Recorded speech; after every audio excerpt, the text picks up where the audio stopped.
Hello students, welcome to all about civil. Concrete technology हम पढ़ रहे हैं। कंक्रीट टेक्नोलॉजी में लास्ट लेक्चर में हमने डिस्कस किया था एग्रीगेट्स के बारे में। हम पढ़ रहे हैं सेकंड यूनिट, जिसमें हम कंक्रीट के अंदर जितनी भी चीज़ें होती हैं, चाहे वो सीमेंट है, चाहे वो एग्रीगेट है, चाहे वो वाटर है, इसके बारे में फिर हम डिटेल में पढ़ रहे थे। तो सबसे पहला मटेरियल सीमेंट, इसके बारे में हम डिटेल में पढ़ चुके थे। नेक्स्ट हमारे पास है एग्रीगेट्स। तो एग्रीगेट, बेसिकली एग्रीगेट किसको बोलते हैं, ये हमने लास्ट वीडियो में यहाँ तक पढ़ लिया था।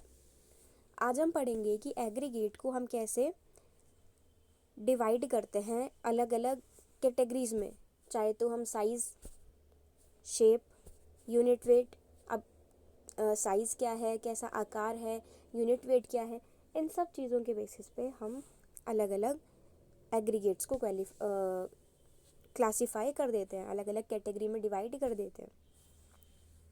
तो आप फिगर देख रहे हैं, तो फिगर में आपको बजरी दिख रही है, तो इसको हम बोलते हैं एग्रीगेट। अब ये अलग अलग साइज़ के हो सकते हैं। एक छोटा जो साइज़ होता है उसको हम बजरी बोलते हैं।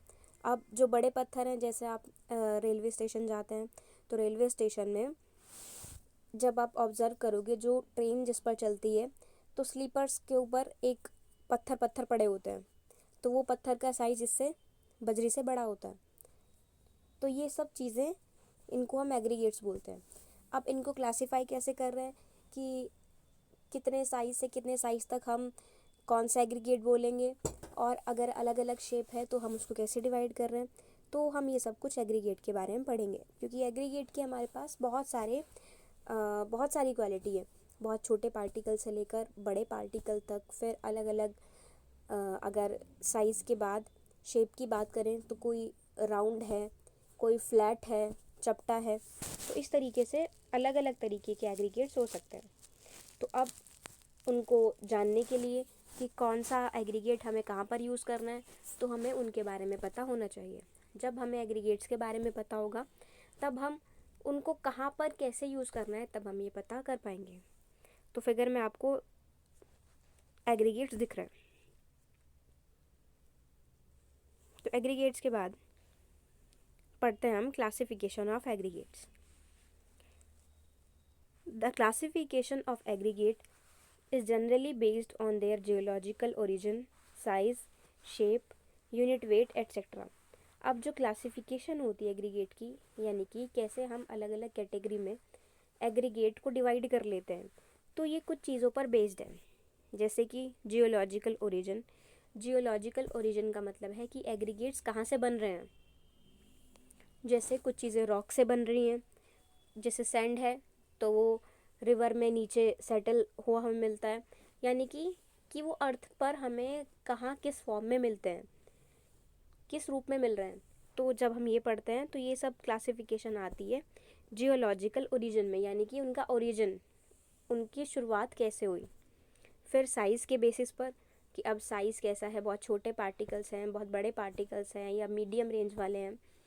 तो इन सब का क्लासिफिकेशन साइज़ के बेसिस पर भी होता है। फिर उसके बाद शेप, जैसे कोई लंबा पार्टिकल है, कोई पार्टिकल गोल है, कोई पार्टिकल चपटा है, तो इसके बेसिस पर भी हम एग्रीगेट को अलग अलग कैटेगरी में बांट देते हैं। उसके बाद यूनिट वेट, तो यूनिट वेट के बेसिस पर भी हम डिवाइड कर देते हैं। Aggregate is the major ingredient of concrete. अब एग्रीगेट जो है वो बहुत ही इम्पॉर्टेंट चीज़ है कंक्रीट के लिए, क्योंकि कंक्रीट में हमने रूल पढ़ा था 10, 20, 30, 40। तो 40 उसमें था कोर्स एग्रीगेट, 40% यानी कि कोर्स एग्रीगेट रहता है। तो अब ये स्ट्रेंथ भी देता है और साथ में ज़्यादा से ज़्यादा जगह कवर भी कर लेता है, तो इसलिए एग्रीगेट हमारे लिए काफ़ी यूज़फुल होता है। Aggregate is derived from rocks. अब एग्रीगेट कहाँ से मिलता है, रॉक्स। रॉक्स क्या होता, चट्टाने, तो चट्टानों से हमें एग्रीगेट मिलता है। अगर हम इसकी कैटेगरीज देखें तो हमारे पास मेनली दो कैटेगरीज है, फाइन एग्रीगेट और coarse aggregate. Their properties depend upon the mineralogical compound of rocks. अब इनकी प्रॉपर्टी डिपेंड करती है कि मिनरोलॉजिकल कंपाउंड क्या है, यानी कि जिस चीज़ से वो बने हैं तो उसके अंदर क्या क्या चीज़ें हैं। Crushed rocks are used as coarse aggregate and river sand is used as fine aggregate. तो क्रशिंग, जब हमने सीमेंट के लिए पढ़ा तो हमने क्रशिंग पढ़ी थी. क्रशिंग यानी कि बड़े पार्टिकल्स को छोटे छोटे टुकड़ों में तोड़ देना, इसको हम क्रशिंग बोल रहे हैं. तो जो बड़ी चट्टानें होती हैं या फिर बड़े पत्थर होते हैं, अगर हम इनको क्रशिंग कर देते हैं, क्रशिंग कर देंगे तो छोटे छोटे पत्थर बचेंगे. तो उन पत्थर को हम बोलते हैं कोर्स एग्रीगेट, क्योंकि उनका साइज़ थोड़ा सा बड़ा है. तो जो बड़ी रॉक्स हैं उनको अगर हम क्रश कर देते हैं, तोड़ देते हैं छोटे छोटे टुकड़ों में, तो उसको हम बोलते हैं कोर्स एग्रीगेट. और जहाँ कहीं रिवर बहती है तो रिवर, आपने देखा होगा रिवर का जो बेड होता है, रिवर की बिल्कुल जो नीचे वाली लेयर होती है, तो वहाँ पर हमें सैंड देखने को मिलता है. पूरा सैंड, पूरा रेत वहाँ पर नीचे सेटल होता रहता है, बैठता रहता है. तो जब हमें सैंड चाहिए होता है तो हम इस तरीके से जो भी नेचुरल रिवर्स हैं वहाँ का जो बॉटम है वहाँ से हम सैंड निकालते हैं. हम नहीं निकालते हैं, हम जो भी ऑर्गेनाइजेशन है वो लोग वहाँ पर खादान से निकालते हैं जितना भी, फिर उसको प्योरीफाई करते हैं, फिर उसको बेचते हैं. तो बेसिकली जो रिवर का जो बॉटम है वहाँ से जो सैंड मिलता है उसको हम बोलते हैं फाइन एग्रीगेट. तो कोर्स एग्रीगेट और फाइन एग्रीगेट बेसिकली दो बड़े बड़े एग्रीगेट्स टाइप के, मेनली हम कोर्स एग्रीगेट और फाइन एग्रीगेट में ही डिवाइड करते हैं. एंड अब हम बात करते हैं कि क्लासिफिकेशन एग्रीगेट की और कैसे हो सकती है. तो यहाँ हमने बेसिक इंट्रोडक्शन पढ़ा है एग्रीगेट क्लासिफिकेशन का, जिसमें कि 3 टाइप से क्लासिफिकेशन है. देखो, पहला पॉइंट है शेप क्लासिफिकेशन, यानी कि शेप के आधार पर कि जो एग्रीगेट का पार्टिकल है वो कैसा दिख रहा है, गोल है कि लंबा है कि चपटा है कि अलग अलग कोने निकले हुए हैं, तो किस टाइप का है. तो हम शेप क्लासिफिकेशन के अंदर ये पढ़ते हैं. इसके बाद है हमारे पास जियोलॉजिकल ओरिजिन क्लासिफिकेशन.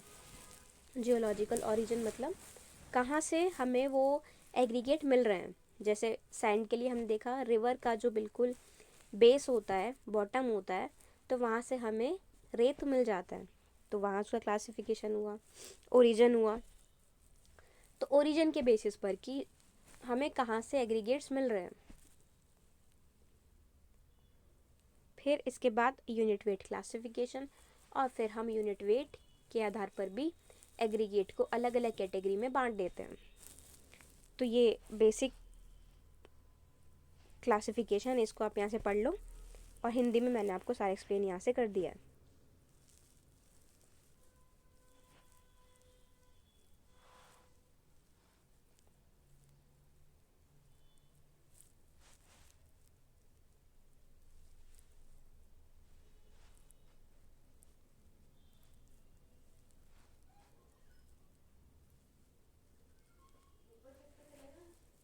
और इन क्लासिफिकेशन के बाद नेक्स्ट है shape classification, geological origin classification, unit weight classification. इनके बाद अब हम पढ़ते हैं कि कैसे हम अलग अलग कैटेगरीज में जो डिवाइड किया है, कैसे अब हम जियोलॉजिकल ओरिजिन के आधार पर इसको डिवाइड कर रहे हैं. अब हम पढ़ते हैं कि जियोलॉजिकल ओरिजिन यानी कि कहाँ से हमें एग्रीगेट्स मिल रहे हैं, उनकी शुरुआत कहाँ से हो रही है, तो इसके बेसिस पर हम कितनी कैटेगरी में डिवाइड करते हैं. तो बहुत ही कॉमन सी बात है, 2 कैटेगरी में हम डिवाइड करते हैं. एक है नेचुरल एग्रीगेट जो कि हमें नेचुरली मिल रहे हैं, और दूसरा है आर्टिफिशियल एग्रीगेट्स. ठीक है, तो सबसे पहला पढ़ते हैं नेचुरल एग्रीगेट के बारे में. Almost all natural aggregates originate from bed rocks. अब ज़्यादातर जो एग्रीगेट्स हैं वो हमें मिलते हैं बेड रॉक्स से. बेड रॉक्स मतलब जो रॉक्स एकदम नीचे वाली लेयर में मिलती हैं, बॉटम में मिलती हैं, उनको हम बेड रॉक बोलते हैं. तो ज़्यादातर हमें एग्रीगेट इन रॉक्स से मिलते हैं जो कि बेड रॉक होती है. Aggregates are reduced to its present size by weathering action of natural agents like temperature variation, rain, wind etcetera. तो एग्रीगेट्स अब छोटे साइज़ में कैसे आ जाते हैं, जैसे आपने ओरिजिनल देखा होगा कि चट्टानें बहुत बड़ी बड़ी होती हैं. अगर आप किसी ऐसे एरिया में गए हैं जहाँ पर आपने चट्टानें देखी हैं, नहीं तो आपने मूवीज़ वगैरह में या फिर फ़ोटोज़ में देखा ही होगा कैसे दिखती हैं चट्टानें। तो उन चट्टान अभी तो बड़े साइज़ में होती हैं, तो वो छोटे छोटे पार्टिकल्स में कैसे टूट जाती हैं, तो वो अलग अलग एक्शन से टूट सकती हैं। जैसे कि नेचुरल एजेंट क्या क्या हो सकता है, टेम्परेचर वेरिएशन। अब टेम्परेचर में चेंज आया, तो टेम्परेचर में चेंज आने से कैसे छोटे पार्टिकल्स में टूटे। सपोज़ बहुत ज़्यादा टेम्परेचर बढ़ गया तो उससे क्रैक्स आने लग गए, तो क्रैक्स आए, दरारें आई, तो छोटे छोटे पार्टिकल्स के अंदर टूट गया है रॉक। तो एक तो टेम्परेचर में चेंज आने के कारण, दूसरा बारिश, बहुत ज़्यादा बारिश हो रही है, बहुत ज़्यादा तूफान, तो इन सब के बेसिस पे छोटे साइज़ के अंदर कोर्स एग्रीगेट बन सकता है। और crushing aggregate are obtained by deliberate fragmentation of rock. और छोटे साइज़ कैसे मिल सकता है हमें, कि रॉक के बहुत छोटे छोटे टुकड़े हो जाएं तो भी हमें एग्रीगेट्स मिल जाते हैं। The geological formation of the parents rock, weathering process, petrological structure and texture influence the physical properties of the aggregate. अब जो भी जियोलॉजिकल फॉर्मेशन है, यानी कि जो ओरिजिनली रॉक होती है शुरुआत में, पेरेंट रॉक उसको बोलते हैं। पेरेंट रॉक यानी कि जो मेन रॉक थी शुरुआत में, जो टूटेगी, जिसके छोटे छोटे एग्रीगेट्स बनेंगे, उस रॉक को हम बोलते हैं पेरेंट रॉक। तो उस पेरेंट रॉक की जैसी क्वालिटी होगी, तो जो उसकी छोटे छोटे रॉक्स अलग अलग टुकड़े बनेंगे, एग्रीगेट्स बनेंगे, तो उनके अंदर भी उनकी जैसी सेम क्वालिटी होगी। जैसा जैसा उनका टेक्सचर है, जैसा उनका कलर है, जैसी उनकी स्ट्रेंथ है, तो वैसे ही जो उनसे टूटेंगे तो वैसे ही उनके शेप होगा। और उनका टेक्सचर मतलब देखने में कैसा होगा, अगर परत है, अलग अलग लेयर है पेरेंट रॉक के अंदर, तो जो उसको टूटने से बनेंगी छोटे रॉक्स, छोटे छोटे टुकड़े एग्रीगेट्स, तो उनके अंदर भी सेम क्वालिटी होगी। तो कहने की बात यही है कि जियोलॉजिकल फॉर्मेशन जैसा पेरेंट रॉक होता है, तो वैसे ही क्वालिटीज़ जो एग्रीगेट उससे बनते हैं उसकी क्रशिंग से, तो वैसे ही एग्रीगेट की क्वालिटी इन एग्रीगेट्स में मिलती है। Rocks subjected to weathering action of sun, rain and wind.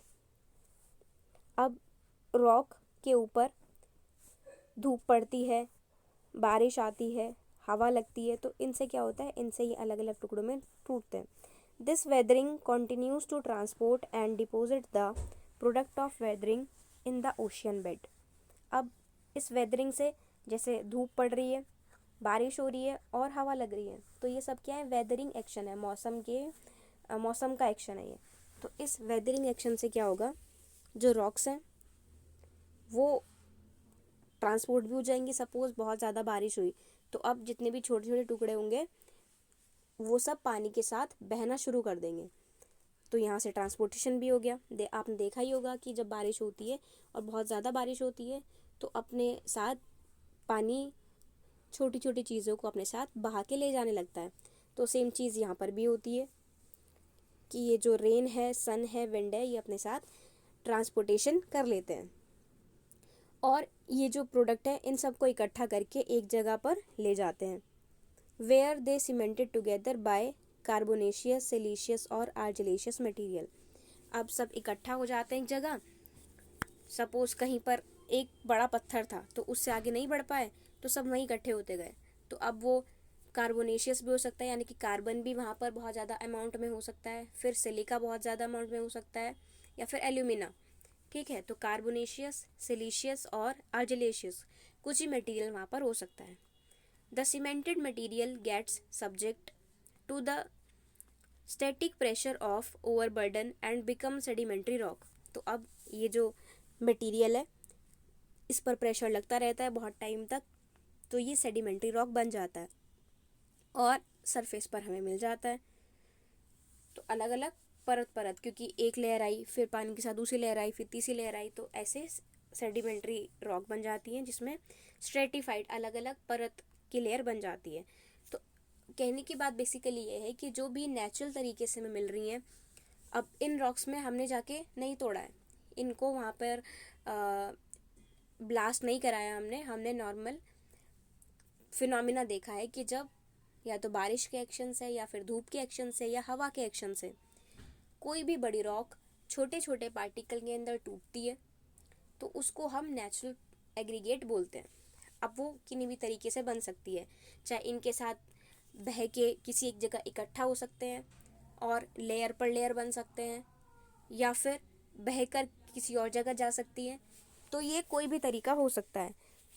तो मेन बात, जो भी नेचुरल हमें मिल रहा है, प्राकृतिक रूप से रॉक्स हमें मिल रही हैं बिना कुछ उसमें ह्यूमन एक्शन करे हुए, तो उनको हम नेचुरल रॉक्स बोलते हैं, नेचुरल एग्रीगेट बोल रहे हैं हम यहाँ पर। तो नेचुरल एग्रीगेट हम यहाँ से रीड कर लो।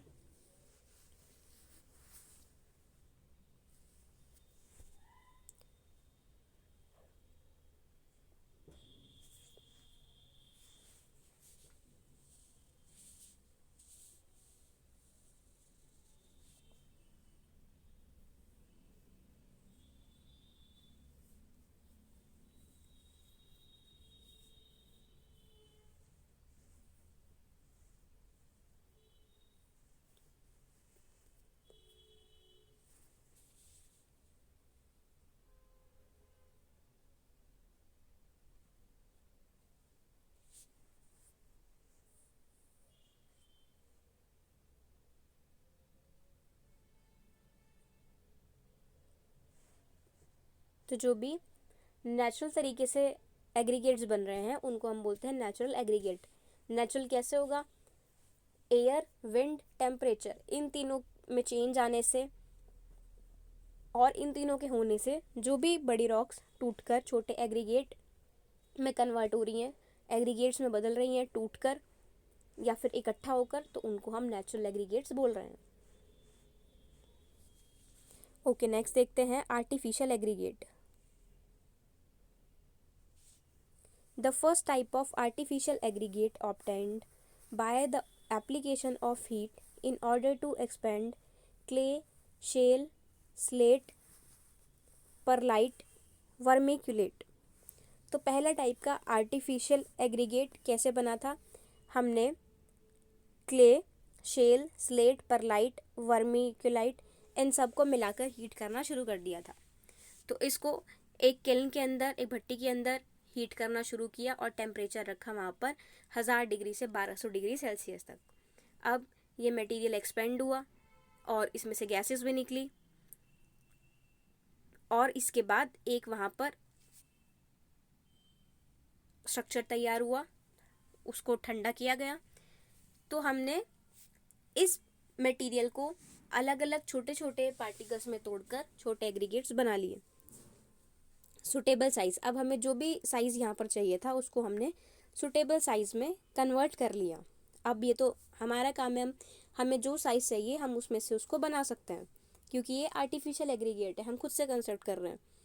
तो हम जितना भी साइज़ चाहिए एग्रीगेट्स का हम यहाँ पर बना सकते हैं, चाहे हम उसको क्रशिंग कर लें, बड़े पार्टिकल को छोटे छोटे में तोड़ लें, या फिर इकट्ठा करके थोड़ा बड़ा पार्टिकल बना लें, तो हम कैसे भी कर सकते हैं। The aggregates of suitable size obtained either by crushing after expansion or by reducing the raw material to the size before calcination, यानी कि अपने अकॉर्डिंग हम इसका साइज चूज कर सकते हैं।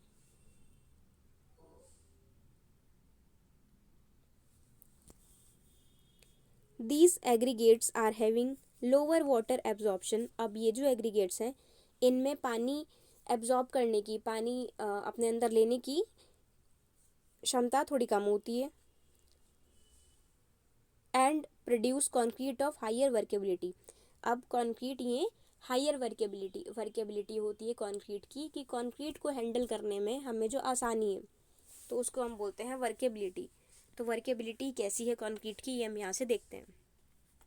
Expansion of clay, shale and slate can also achieve by passing moistured material on the travelling grate under burners.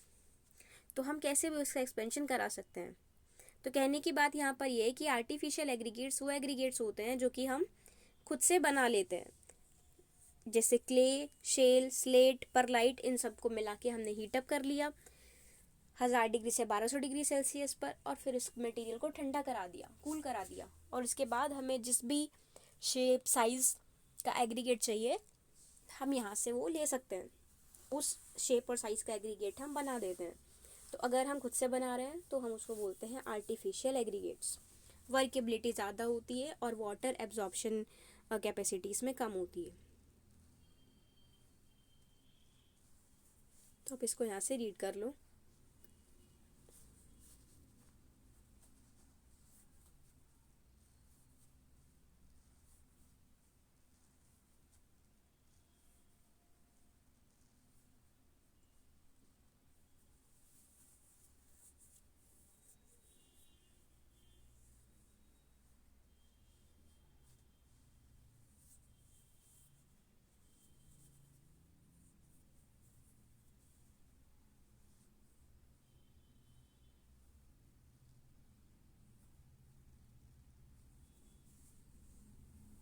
तो दो टाइप की एग्रीगेट्स हमने पढ़ ली हैं, तो नेचुरल एग्रीगेट और एक आर्टिफिशियल एग्रीगेट।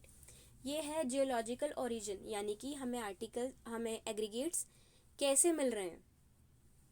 तो या तो नेचुरली मिल सकते हैं या फिर आर्टिफिशियली मिल सकते हैं। नेक्स्ट पढ़ते हैं शेप का क्लासिफिकेशन। तो शेप के आधार पर, यानी कि कैसी शेप है एग्रीगेट की, इसके बेसिस पर हम कैसे डिवाइड कर सकते हैं एग्रीगेट को। तो इसके बेसिस पर हम राउंड एग्रीगेट यानी कि गोल एग्रीगेट, इरेगुलर का मतलब है कोई एक फिक्स शेप नहीं है, कहीं से गोल है तो कहीं से कोने निकले हैं, फिर गोल है फिर कोने निकले हैं, तो मतलब इरेगुलर शेप है, कोई एकदम ना तो सर्कल ही है ना एंगुलर ही है, तो इस टाइप से इरेगुलर एग्रीगेट है, कोई फिक्स शेप नहीं है, तो इरेगुलर एग्रीगेट हो सकता है। उसके बाद एंगुलर एग्रीगेट जिसमें कोने निकले होते हैं, नुकीला पत्थर, तो उसको हम एंगुलर एग्रीगेट बोलते हैं। फिर उसके बाद flaky and elongated aggregate. Flaky का मतलब होता है चपटा और इलोंगेटेड का मतलब होता है लंबा, तो चपटा और लंबा, तो ऐसे चपटे और लंबे एग्रीगेट्स। तो round aggregate, irregular aggregate, angular aggregate और फ्लैकी एंड इलोंगेटेड एग्रीगेट्स। तो ये सब एग्रीगेट्स होते हैं शेप के आधार पर। तो सबसे पहले पढ़ते हैं flaky and elongated aggregates. An aggregate is termed flaky when its least thickness is less than 3/5 of its mean dimension. अब इसको ध्यान से पढ़ना, क्योंकि ये चीज़ें जब आप जॉब वाले एग्ज़ाम दोगे तो ये क्वेश्चन वहाँ पर आते हैं। तो क्वेश्चन इस टाइप से आते हैं कि फ्लैकी और इलोंगेटेड एग्रीगेट में मिनिमम थिकनेस कितनी होती है। तो हम यहाँ पर पढ़ रहे हैं कि फ्लैकी एग्रीगेट जो होते हैं उसमें लीस्ट थिकनेस यानी कि सबसे कम वाली चौड़ाई कितनी होती है, वो कम होती है 3/5 of its mean dimension. Mean dimension मतलब एवरेज, जैसे लेंथ ब्रेड्थ हाइट, तो जो भी एवरेज होगी उसका 3/5 से कम होनी चाहिए थिकनेस। जो भी मीन डायमेंशन होगी, जैसे लेंथ ब्रेड्थ हाइट होती है तो इनकी मीन डायमेंशन, तो मीन डायमेंशन को अगर हम 3/5 कर दें, यानी कि 3/5 से मल्टीप्लाई कर दें उसको, तो जितना भी वैल्यू आएगी मिनिमम थिकनेस उससे कम होनी चाहिए। तो अगर ऐसा है हमारा तो हम फ्लैकी और इलोंगेटेड एग्रीगेट उसको बोलते हैं। The mean dimension of the aggregate, the average of the सीव size. अब मीन डायमेंशन एग्रीगेट की क्या होती है, एवरेज ऑफ द सीव साइज यानी कि जो छलनी जिससे हम एग्रीगेट को अलग अलग क्लासीफाई करते हैं। जब हम प्रैक्टिकल करेंगे तो हम देखेंगे कि हमारे पास अलग अलग सीव्स होती हैं, छलनी होती हैं, जिनके बेसिस पर हम अलग अलग कैटेगरी में उसको डिवाइड कर देते हैं। कोई भी रैंडम सैंपल हम लाएंगे तो उस सैंपल को हम सीव में डालेंगे, फिर जब हम उसको छानेंगे तो अलग अलग साइजेस पर अलग अलग मटेरियल रुक जाता है। तो अब ये कैसे हुआ, क्योंकि एक साइज़ छोटा था, एक साइज़ उससे बड़ा है, फिर एक सबसे बड़ा है, तो साइज़ के अकॉर्डिंग ये सब अलग अलग होते रहते हैं। Through which the particles pass and retain respectively. तो अब जैसे अलग अलग छलनी होती है, जैसे हमारे घर में ही अलग अलग छलनी होती है, एक आटा छानने के लिए है, एक कुछ थोड़े बड़े हॉल्स है जिसके, तो ऐसे ही जब हम पार्टिकल्स के लिए करेंगे, कोई भी सैंपल हम लाएंगे तो उस सैंपल में हम देखेंगे कि कुछ बड़े साइज़ के पत्थर हैं, फिर उसके बाद कुछ छोटे बजरी हैं, फिर उसके बाद कुछ सैंड के भी पार्टिकल्स हैं। तो जब हम इनको छलनी से पास कराते हैं तो हम देखते हैं कि पहली छलनी पर कुछ मटेरियल रुका है, फिर उसके बाद कुछ ऐसा है जो पहली से तो पास हो गया पर दूसरी पर आकर रुक गया, फिर कुछ दूसरी से भी पास हो गया, तीसरी पर आकर रुक गया, फिर कुछ तीसरी से ही पास हुआ, चौथी पर आकर रुक गया। तो हम अलग अलग इसमें क्लासिफिकेशन करते हैं और क्लासिफिकेशन के बेसिस पर साइज डिसाइड कर लेते हैं कि ये अगर इस रेंज से इस रेंज के बीच में है तो कौन सा साइज होगा, इस रेंज से इस रेंज के बीच में है तो इस एग्रीगेट का क्या नाम होगा। तो हम साइज के बेसिस पर अलग अलग डिवाइड कर लेते हैं। The particle said to elongate when its greatest length is greater than 9/5 of its mean dimension. Particle को हम इलोंगेटेड यानी कि लंबा पार्टिकल बोलते हैं जब उसकी ग्रेटेस्ट लेंथ, अब कोई भी सपोज एक पत्थर मानो उसकी कुछ एक लेंथ है, कुछ थिकनेस है, कुछ ब्रेड्थ है, ठीक है, तो उसकी जो लेंथ है हम तब मानेंगे कि वो इलोंगेटेड है जब ये लेंथ ज़्यादा होगी 9/5 इंटू मीन डायमेंशन से। यानी कि 9/5 मीन डायमेंशन करेंगे, 9/5 मीन डायमेंशन अगर 10 है, सपोज 9/5 इंटू मीन डायमेंशन करके वैल्यू आई है 10, और जो इसकी लंबाई है वो है 11, तो अब 11 तो 10 से बड़ा है, तो हम मानेंगे कि पार्टिकल इलोंगेटेड है। तो ऐसे पार्टिकल्स को बोलते हैं फ्लेकी एंड इलोंगेटेड एग्रीगेट्स। चलो आगे का हम कंटिन्यू करेंगे नेक्स्ट वीडियो में, और चैनल को आप सब्सक्राइब करिएगा और इसको रिवाइज करते रहिएगा।